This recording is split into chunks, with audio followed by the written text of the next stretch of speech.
Ashamaa harka fuunee kabajamtootaa fi jaallatamtoota hordoftoota qaroo miidiyaa oduu keenya kan biyya keessaa fi biyya alaa qabannee isiniif dhiyaanneetiin jira. Oduu keenya kan biyya keessaatii yoo jalqabnu ogeeyyiin fayyaa gaafiin isaan gaafatan yoo kan hin deebineef taate mormii akka dhiyeessanii fi hojii akka dhaaban akeekkachiisaniiru. Oduu biraatiin Suudaan kibbaa lammiilee ishee Ameerikaa irraa fudhachuuf waadaa galuun dhagahameera. Nageenyi keenya kan kabajaa fi kan jaalalaa bakka jirtanitti isin bira haa gahu jecha oduu keenya kan guyyaa har'aa bal'inaan qabanneetti isin dabarsina. Ogeeyyiin fayyaa kaffaltii madaalawaa dabalatee gaafiiwwan isaanii deebii yoo hin arganne hojii akka dhaaban akeekkachiisan. Ogeessonni fayyaa mindaa haqa qabeessa uwwisa inshuraansii fayyaa fi faayidaa fooyya'aa gaafachuun miidiyaa hawaasaa irratti duula qindaawaa eegaluu isaanii himaniiru. Doktoroota, narsoota, ispeeshaalistootaa fi ogeeyyii baqaqsanii hodhuu dabalatee ogeeyyiin fayyaa marsaalee miidiyaa hawaasaa garaagaraa irratti duula lubbuu baraaraa turre amma garuu keenya baraaruu qabna jechuudhaan fayyadamuun yaaddoo gaafilee isaanii kaafataa jiru. Ogeeyyiin fayyaa kunneen xalayaa gaafilee ijoo 10 of keessaa qabu ministeera fayyaa fi qaamolee dhimmi ilaallatuuf dhiyeessuuf qophaa'aa akka jiran eeruun gaafiin isaanii yoo hin guutamne lagannaa hojii dhaabuu akka raawwatuu danda'anis akeekkachiisaniiru. Ogeessi fayyaa maqaan isaa akka hin dhahamne himee akka jedhutti kanaan dura ogeessonni fayyaa gaafii isaanii qaama dhimmi ilaallatuuf haala dhuunfaa fi qindaa'een dhiheessaa turaniiru yoo jedhu haa ta'u malee gaafileen kanneen deebii akka hin arganne eeruun dubbii kana caalaa hammeessuudhaaf qaala'insa jireenyaa guyyaa guyyaadhaan dabalaa dhufuun sochii miidiyaa hawaasaa qindaa'e kana akka jalqabnu nu taasiseera jedhe. Gaafichi dhimma mirgaati malee dhimma siyaasaa miti kan jedhu ogeessi fayyaa kun dhimmi jalqabaa fi barbaachisaan galii ogeeyyii fayyaa argatan adabbii yookaan kan isaaniif dabalan hojii isaanii akka hin madaallee fi galii gadi aanaa ta'uu akkasumas baasii jireenyaa waliin wal bira qabamee yoo madaalamee gadi aanaa ta'uu dubbata. Yeroo kanatti hojjetaan fayyaa qaala'insa jireenyaatiin saaxilamaa jira kan jedhuu fi haalli wal'aansaa ofiillee hin dandeenyee fi kadhachuudhaaf dirqama jiraatu uumamaa jechuun dubbata. Haala kiraa manaallee ilaalchisee kaffaluu akka isaan hin dandeenye yoo dubbatan sagalee keenya uummata Itoophiyaa dhaggeessisuudhaaf sochii eegallee qophii keenya xumurreerra jedheera. Itti dabaluunis gaafileen adda durummaadhaan mindaa kan ilaallatu ta'us gaafileen inshuraansii fayyaa dabalataa fi tajaajila biroos kan hammate ta'a jedheera. Ogeessi fayyaa kun bara waggaa 5f ogummaa kana keessaa hojjechaa akka ture yoo ibsu yeroo ammaa kana mindaan ji'a isaanii qarshii 7,600 akka argatan eeruun kanarraa kan ka'e maatii koo gargaaruu narra jiraatus haadhaa fi abbaa koo dhiisii ofiyyuu gargaaruu hin dandeenye jechuun himataara. Itti dabaluun hojjetaa fayyaa rakkoo guddaa keessa jira. Kiraa manaa fi geejjiba dabalatee gatiin jireenyaa isaa sodaachisee jira. Fakkeenyaaf yoo ana ilaaltan hanga ammaatti maatii hin ijaarre anaa fi qananiin natti hin taane umrii koo maatii ijaaruudhaaf ta'us sababa qaala'insa jireenyaatiin dabarsaa jira jechuun dubbateera. Xalayaan gaafilee qabxii 10 of keessaa qabu ministeera fayyaa dabalatee qaamolee dhimma ilaallatuuf ergamu hooggantoota sochii harka ilaaluu danda'eera yoo ta'u xalayaa kana irratti gaafilee ka'aniif deebii kennuudhaaf guyyaa 30 kan kennan yoo ta'u guyyaa jedhame keessatti deebiin kan hin argamne yoo ta'e lagannaa hojiitiif akka labsamu dirqama jechuun dubbatu. Dooktorri biraa maqaan isaa akka hin dhahamne hime ammoo Addis Istaandard Miidiyaa jedhamutti yoo himu turtii isaan waliin taasisaniin jalqaba ogeessonni fayyaa hedduun waltajjiiwwan miidiyaa hawaasaa garaagaraa fayyadamuudhaan gaafilee kana kaasaa turuu isaanii eeruun yeroo ammaa gaafilee kana haala qindaa'een qaama dhimmi ilaallatuuf dhiyeessuudhaaf mallattoo toora intarneetii irratti walitti qabuun hojjetamaa akka jiru himeera. Itti dabaluun ogeessonni fayyaa ammoo dhimmoota mirga kanneenii fi kanneen biroo kaasuudhaaf duula miidiyaa hawaasaa karaa nagahaan eeguun guyyoota muraasa keessatti xalayaa qaama dhimmi ilaallatu ogeessaaf qopheessuudhaaf qophii irra jiraachuu himaniiru. Ji'a Amajjii keessa waldaaleen ogummaa fayyaa Itoophiyaa haakimoonni naannolee tokko tokko keessa dhiibbaa keessatti hojjetan kaffaltiin nuuf haa kaffalamu jechuu isaanii to'annoo jala ooluu isaaniis yaadachiisaniiru. Waldichi yaa'ii waggaa ogummaa fayyaa 61ffaa fi agarsiisa fayyaa idil-addunyaa gurraandhala 14 hanga 15 bara 2025 Finfinneetti geggeeffamu ilaalchisee ibsa baaseen doktoroonni biyya keenyaa dhiibbaa hedduu dandamatanii hojii itti fufanis bara kana haakimoonni hojii isaaniitiif kaffaltii dhabuun isaan mudateera jechuun kaasa. Itti dabaluun naannolee tokko tokko keessatti ogeessonni fayyaa sababa mindaa isaanii hin kaffalamin tureef gaafii isaanii kan gaafataniif qofa hidhamaa akka jiranis ni himu. Kana malees haakimoonni biratti hojii dhabdummaadhaan dabalaa dhufuu isaaniitiin alatti kanneen sababii dhukkuba garaagaraatiin yaala fayyaa hatattamaa barbaadan dafanii yaala sirrii argachuu waan hin dandeenyeef lubbuun isaanii darbaa akka jirus ni dubbatu. Onkololeessa bara 2023 keessa hojjettoonni ogummaa fayyaa godina Haadiyyaa aanaa Badawaachoo Bahaa sababa mindaa isaanii ji'oota 3 hin kaffalamin tureef hojii dhaabuun tajaajilli wal'aansaa yeroodhaaf cufamuu akka ta'e taasiseera. Qondaaltonni dhimmicha hanqina baajataan wal qabatee akka ta'e yoo himan godina walfakkaataa keessatti hagayya bara 2024 hojjettoonni hospitaala sadarkaa tokkoffaa Shonee 300 ol ta'an mindaan isaanii ji'a lamaaf osoo hin kaffalamin harkifachuu hordofee hojii isaanii dhaabuun ni yaadatama.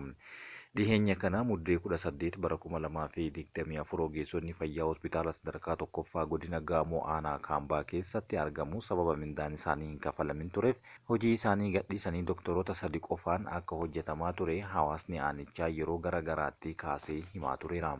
Oduu biraatiin Tigraay keessatti abbootiin seeraa dhimmoota gudeeddii fi ajjeechaa waliin wal qabatan ilaalan irratti dhiibbaan hammaachuu waldachi ibse. Naannoo Tigraay keessatti abbootiin seeraa dhimmoota gudeeddii fi ajjeechaa waliin wal qabatan ilaalaa turanii fi ilaalaa jiran irratti dhiibbaan keessoo fi alaa mudachaa jiraachuun hammaachuun isaa yaaddessaa ta'uu waldaan abbootii seeraa Tigraay beeksiseera.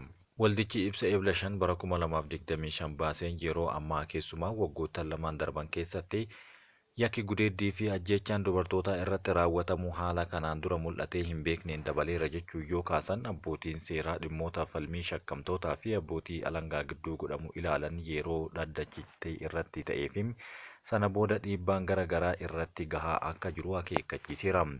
Dhiibbaan kun abbootii seeraa walaba ta'anii akka hin hojjanne dhorkuu qofa osoo hin taane nageenya isaaniitiif balaadhaaf saaxilaa waan jiraniif hatattamaan akka isaan irraa dhaabbatus gaafataniiru.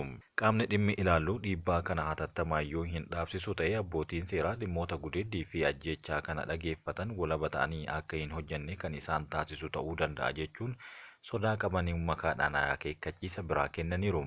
Akkasumas yaaddoo nageenyaa isaanii irraa kan ka'e hin hojjannu jechuu waan danda'aniif qaamni dhimmi ilaallatu manneen murtii naannolee waliin walitti dhiheenyaan xiyyeeffannoo addaa kennuudhaan akka hojjetu gaafateera. Waldichi ibsa kanaan dhiibbaa fi gidduu seentummaa abbootii seeraa irratti taasifamaa jiru haala siyaasaa fi dinagdee naannichaa yeroo ammaa jiru waliin kan wal qabate akkasumas qabxiilee xiyyeeffannoo fi furmaata argachuu qaban jechuun tarreesseera.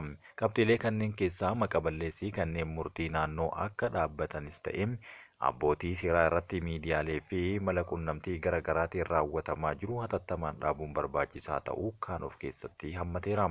Ibsa waldichi baaseen murtee kennuudhaaf dhiibbaa irra geessisaa jira jechuudhaan kaasee keessaa waajjira dubartoota naannichaa tokkodha.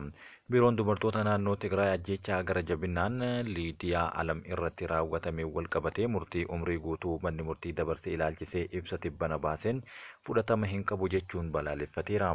Waajjirri dubartoota naannichaa adabbiin hidhaa umrii guutuu ulfaatina yakkaa raawwatame ilaalcha keessa galchuun kan barsiisuu miti kanaaf gara fuulduraatti yakka akkanaatiif haala barsiisaa ta'een akka kennamu ni gaafanna jechuunis katabaniiru.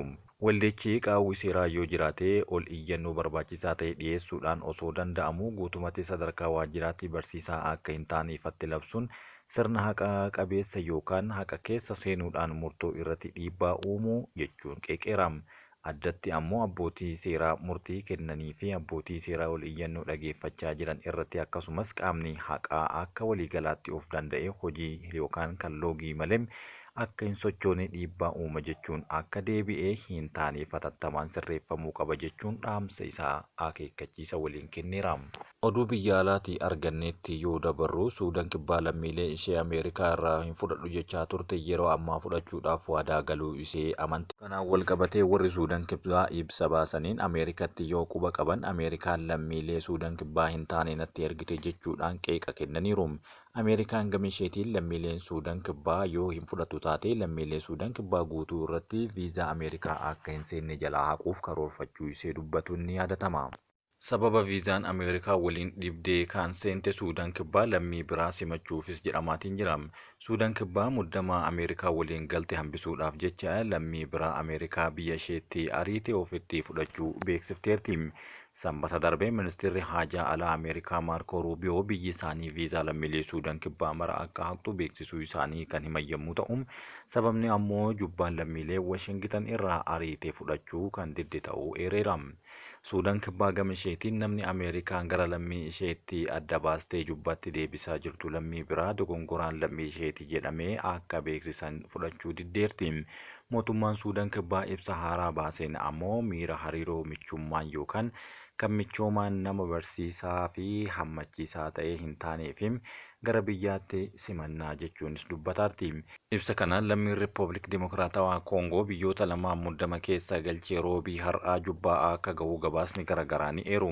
Bu'uura murtee kanaan mootummaan aanga'ootni dhimmi ilaallatu kan buufata xiyyaaraa idil-addunyaa jubbaa jiran qubannaa nama kanaa akka mijeessan ajajeera jedha ibsi ministeera haajaa alaa biyyattii baase. Leen kanneen biroo Ameerikaan gara jubbaatti geggeessaa jirtu ilaalchisee ammoo deeggarsa barbaachisu gochuudhaaf murannoo qabaachuus kaaheera. Mootummaan Ameerikaa lammiilee biyya biraa bal'inaan yeroo adamsu kun kan jalqabaati. Keessumaa erga pirezidaantii Doonaald Tiraamp Waayit Haawusitti deebi'aniin dura Waayit Haawus duula filannoo isaanii nama hedduu biyyattiitti deebisuudhaaf dhaadataa turaniiru. Ruubiyoon ibsa sanbata darbee baasaniin mootummaan ceehumsaa Suudaan kibbaa lammiilee isaa gara biyya isaatti deebifaman yeroo fudhachuu dhabuun isaa rakkoo kanaaf itti gaafatamummaa fudhachuu qaba jechuun qubatti qabeera. Pirezidaantii Doonaald Tiraamp imaammata dhimma godaantota haaraa hordofaa jiraachuun godaantota seeraan alaa jumlaadhaan biyya ari'aa jirutti argama. Maarkoo Ruubiyoon yeroo mootummaa ceehumsaa Suudaan kibbaa Ameerikaatti fayyadamuu dhaabu amma jechuudhaan akeekkachiiseera. Ameerikaanis haa ta'uu biyyoonni kaan lammiilee isaanii ari'aman hatattamaan fudhachuu qabu yoo jedhan murteen kun ammoo wayita Suudaan kibbaa tarkaanfii Ameerikaan irratti waliigaltee deeggarsaa kennituun ilaalamaa jira. Ministeerri haajaa alaa Suudaan kibbaa ibsa keessatti yeroo baaseen wanti muddama biyyoota lamaaniif sababa ta'e gaabbisiisaadha jechuun kaaheera. Sababa lammii Suudaan kibbaa hin taaneen lammiileen Suudaan kibbaa hunda irratti tarkaanfiin fudhatamus guddaa gaabbisiisa jechuun yoo dubbatu Suudaan kibbaa namni madda dhibdee kanaa ta'e lammii kan Riippaabilik Dimokiraatawaa Koongooti. Itti aanaan ministeera haajaa alaa Ameerikaa Kiristoofer Laandaa'uu gara waajjira isaanii dhimma biyyoota Afrikaa ilaallatu namni kun lammii isaanii ta'uu mirkaneesseera jechuun falmii jubbaa busheesseera. Ministeerri odeeffannoo Suudaan kibbaa Maayikii Maakaay yaada isaanii oduu Associated Pressitti akka himaniin Ameerikaan haala muddama keessa dogongora namaa barbaaddi kan jedhanii komatan yommuu ta'uutti dabaluunis biyyi walabaa kamuu lammii biyya ormaa ari'ame hin simatu jechuun dubbateera. Murteen Ameerikaa kun wayita Suudaan kibbaa ammas gara waraana waliinitti deebi'uu dandeessi jedhamee yaaddoon hammaatitti dhagahame yommuu naasisaa ta'eera. Ameerikaan naannawa Suudaan kibbaatti waraanni biraa ka'uu mala sodaa jedhuun bitootessa 8 irraa jalqabde Suudaan kibbaa keessatti lammiileen ishee hojjettoota balaa tasaa irraa kan hafe hunduu akka bahan ajaja kenniteerti. Lammiileen Suudaan kibbaa kanaan dura Ameerikaatti eegumsi yeroo kan taasifamaa fi ture yoo ta'u yeroo murtaa'eef biyyattii keessa turuu danda'u jechuun ammas shakkii qaba. Eegumsi yeroo Ameerikaan lammiilee Suudaan kibbaaf kennite garuu caamsaa 3 bara 2025 kan xumuramu ta'uun ni beekama. Suudaan kibbaa bara 2011 Suudaan irraa walabummaa ishee labsattee biyya walabaa taate hundeeffamte.